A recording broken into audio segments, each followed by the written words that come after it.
سلطان کے بولی کی بھاگنے کی وجہ بھی یہی تھی۔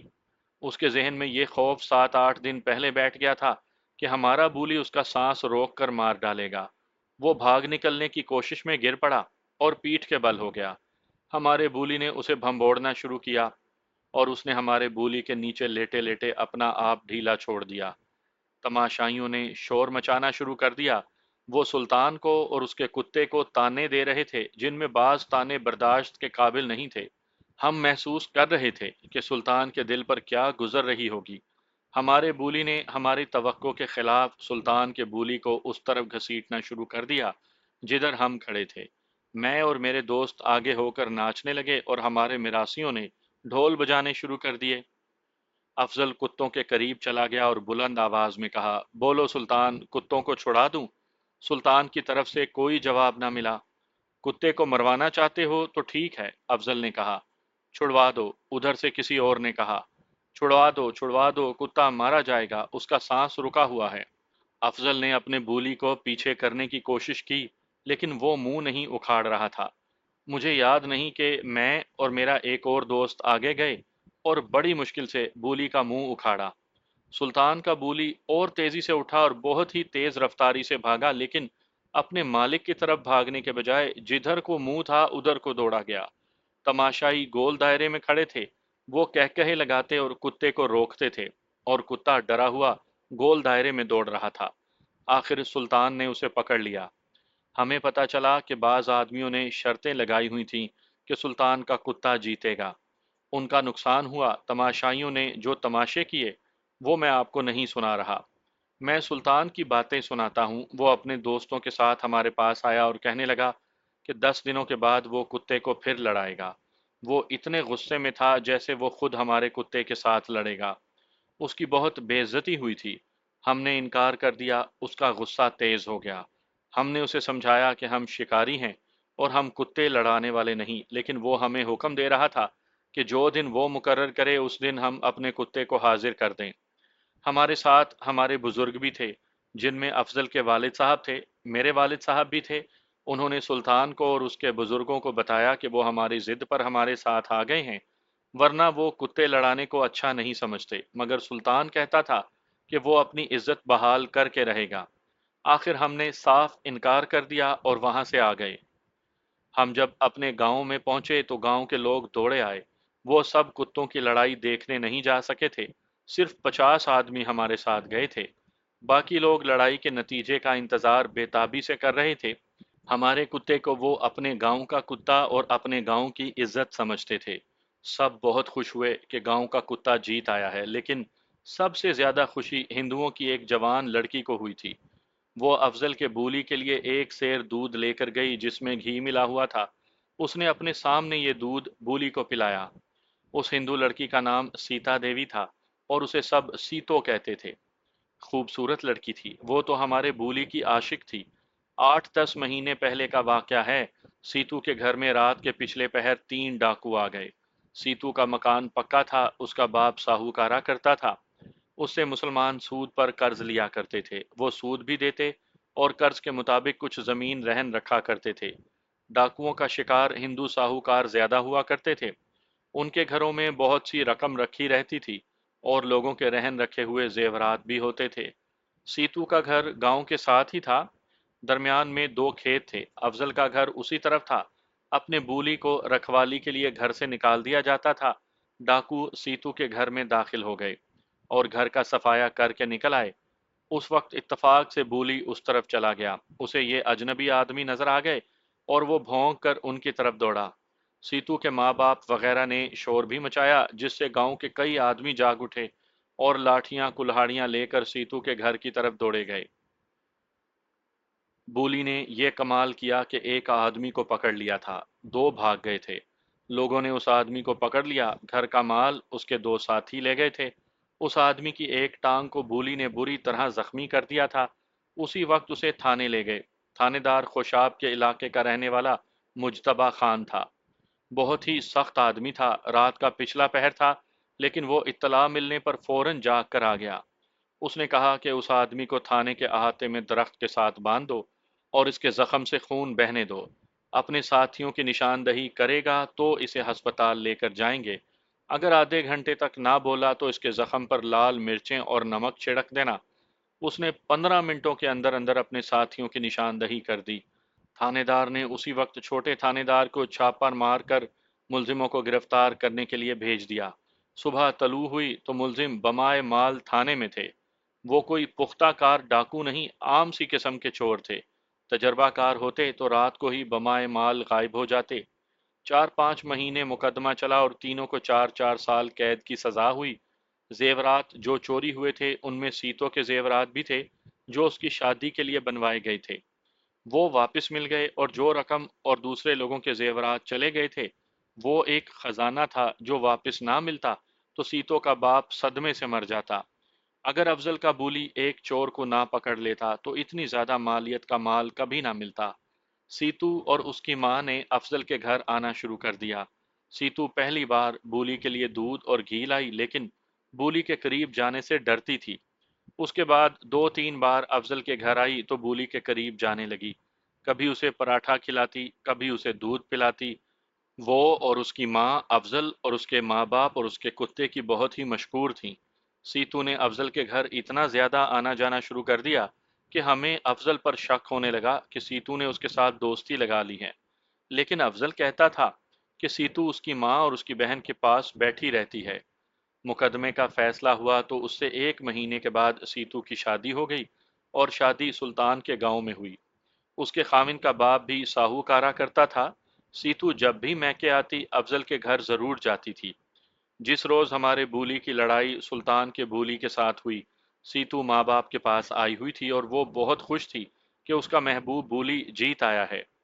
10-12 دن گزرے ہوں گے کہ رات کو حسب معمول بولی کو رکھوالی کے لیے باہر نکالا گیا۔ فجر کی اذان کے وقت گھر کا دروازہ کھل جاتا اور بولی اندر چلا جاتا تھا، لیکن اس صبح بولی گھر نہ آیا۔ صبح صاف ہو گئی تو بھی بولی نہ آیا۔ افضل باہر نکلا، ادھر ادھر دیکھا، اسے بولی کہیں بھی نظر نہ آیا۔ افضل نے مجھے بتایا کہ بولی نہیں مل رہا۔ ہم نے اپنے دوستوں کو بلایا، ہم گاؤں کے ارد گرد دور دور تک پھر آئے مگر بولی نہ ملا۔ بولی کسی اجنبی کے ہاتھ آنے والا کتا نہیں تھا، وہ لاپتہ ہو گیا تھا، اسے کچھ کھلا کر بے ہوش کر دیا گیا ہوگا، پھر اسے اٹھا کر لے گئے۔ ہمارے لیے یہ ماتم تھا۔ پہلا شک یہ ہوا کہ جن چوروں کو بولی نے پکڑوا دیا تھا ان کے ساتھیوں نے انتقام کے طور پر بولی کو غائب کیا ہوگا۔ اگر انہوں نے ہی غائب کیا تھا تو بولی کا ملنا ممکن نہیں تھا، لیکن اس واردات کو 8-10 مہینے گزر گئے تھے۔ وہ انتقام لینا چاہتے تو اتنا لمبا انتظار نہ کرتے۔ دوسرا شک سلطان پر کیا گیا۔ 10-12 دن پہلے بولی نے اس کے کتے کو مارا تھا۔ وہ ایک بار پھر کتا لڑا کر اپنی عزت بحال کرنے کو تڑپتا تھا، لیکن ہم نہیں مانے۔ ہم نوجوان دوست اس شک پر غور کرنے لگے اور ہمارے بزرگوں نے آپس میں بحث مباحثہ کیا کہ کتا کون لے گیا ہے۔ سلطان نے ہمارے ساتھ بڑی اوچھی باتیں کی تھیں، ہمیں یہ یاد آئیں تو ہمیں سلطان پر ہی شک ہونے لگا، لیکن ہم یہ طریقہ اختیار نہیں کر سکتے تھے کہ سلطان کے گاؤں چلے جاتے اور اسے کہتے کہ ہمارا کتا واپس کر دو۔ یہ طریقہ لڑائی کا باعث بن جاتا۔ ہمیں سیتو کا خیال آیا، وہ اپنے سسرال چلی گئی تھی، وہ مخبری اور جاسوسی کر سکتی تھی۔ اس کا ایک چھوٹا بھائی تھا جس کی عمر 15-16 سال تھی۔ ہم نے اس کے باپ کو کہا کہ وہ اپنے بیٹے کو سیتو سے ملنے کے بہانے اس کے سسرال جانے کی اجازت دے۔ ہم نے اسے بتا دیا کہ ہمارا مقصد کیا ہے۔ اس نے بیٹے کو اجازت دے دی۔ ہم نے اس ہندو لڑکے کو بڑی اچھی طرح سمجھا دیا کہ وہ سیتو کو بتائے کہ ہمارا بولی گم ہو گیا ہے اور ہمیں سلطان پر شک ہے۔ لڑکا اسی روز گھوڑی پر چلا گیا۔ یہ بولی کی گمشدگی کا دوسرا دن تھا۔ 4 دن گزر گئے اور شام کو لڑکا واپس آ گیا۔ اس نے بتایا کہ سیتو نے معلوم کر لیا ہے، ہمارا بولی اسی کے پاس ہے۔ سلطان کا باپ کسی چھاؤنی میں تھا۔ سلطان کی ماں 2 چھوٹے بیٹوں کے ساتھ اس کے باپ کے ساتھ تھی۔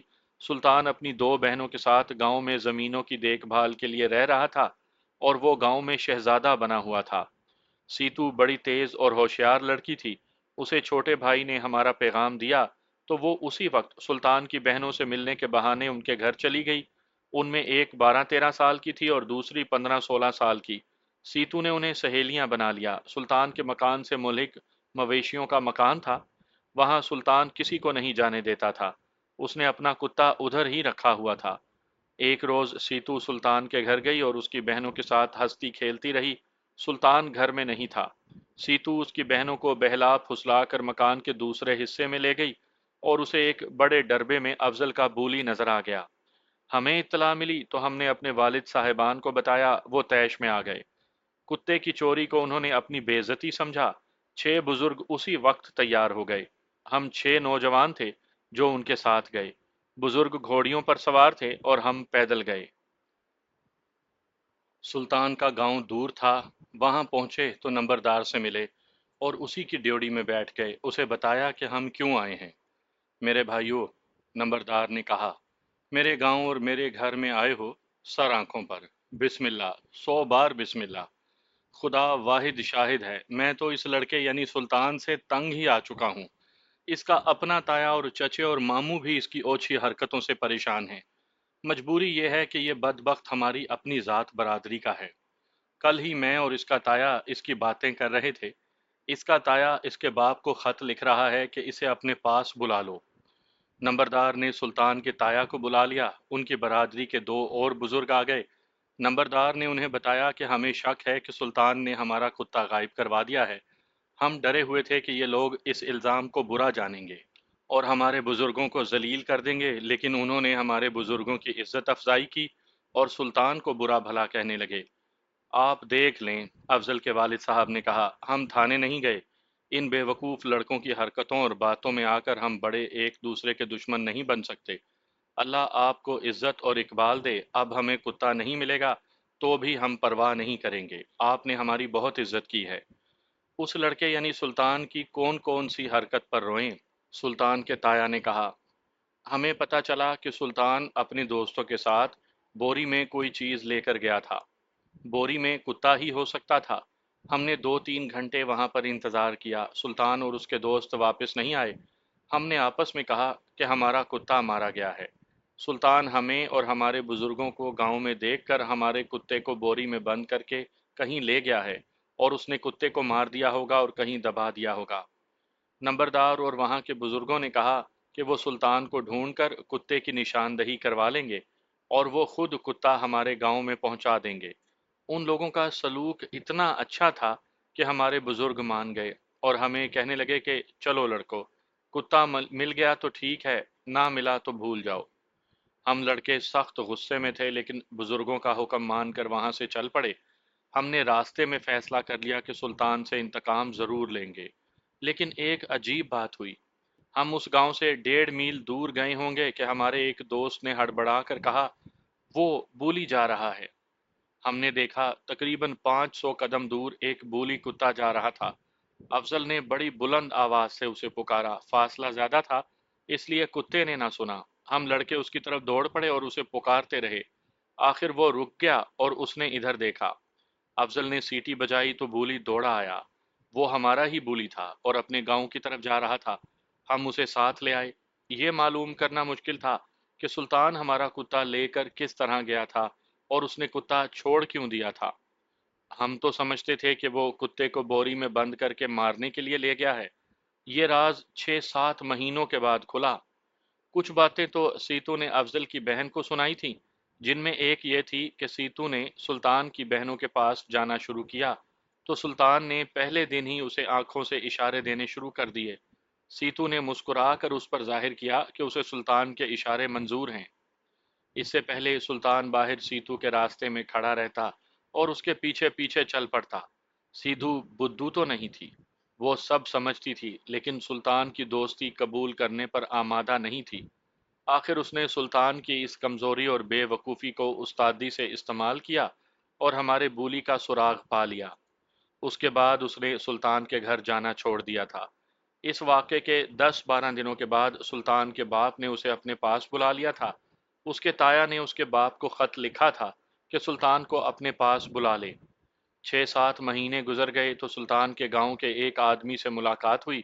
اسے سلطان کے دوستوں نے بتایا تھا کہ وہ سلطان کے ساتھ ہمارے گاؤں کتا چوری کرنے آئے تھے۔ انہیں پتہ چل گیا تھا کہ ہمارا بولی رات کو رکھوالی کے لیے گھر سے باہر ہوتا ہے۔ سلطان اپنے دوستوں کے ساتھ آدھی رات کو آیا۔ انہوں نے مرے ہوئے بیل کے سینگ میں گوشت بھرا ہوا تھا اور سینگ کے ساتھ بڑی لمبی رسی باندھی ہوئی تھی۔ سلطان نے سینگ بولی کے آگے پھینکا اور بولی گوشت کی بو پر سینگ کے قریب آیا۔ سلطان نے رسی اپنی طرف کھینچی، سینگ سرکنے لگا۔ بولی سینگ کی طرف پھر آیا، سینگ پھر پیچھے کو اچھلا۔ اس طرح بولی سینگ کو پکڑنے کی کوشش میں وہاں تک پہنچ گیا جہاں سلطان اور اس کے دوست چھپے بیٹھے تھے۔ بولی نے سینگ منہ میں لے لیا لیکن گوشت اس کے اندر تھا۔ بولی گوشت نکالنے کی کوشش کرنے لگا اور اسی میں مگن ہو گیا، حتیٰ کہ اس پر ایک کمبل گرا اور ان تینوں نے اسے کمبل میں سمیٹ کر بوری میں بند کر لیا اور لے گئے۔ سلطان کا ارادہ تھا کہ اس کتے کی نسل حاصل کرے گا، پھر اسے مار کر کہیں دبا دے گا، مگر نسل پیدا کرنے کے لیے کوئی کتیا نہیں تھی۔ اتنے میں ہم پہنچ گئے۔ سلطان کو ہماری آمد کا پتہ چلا تو اس نے انہی دوستوں کو ساتھ لیا اور کتے کو بوری میں ڈال کر باہر لے گئے۔ سلطان ہمارے بولی کو مار دینا چاہتا تھا لیکن ان کا ایک دوست یہ ظلم کرنے پر آمادہ نہیں تھا۔ اس نے بوری کا منہ کھول دیا اور ہمارا بولی بوری سے نکل کر بھاگ آیا۔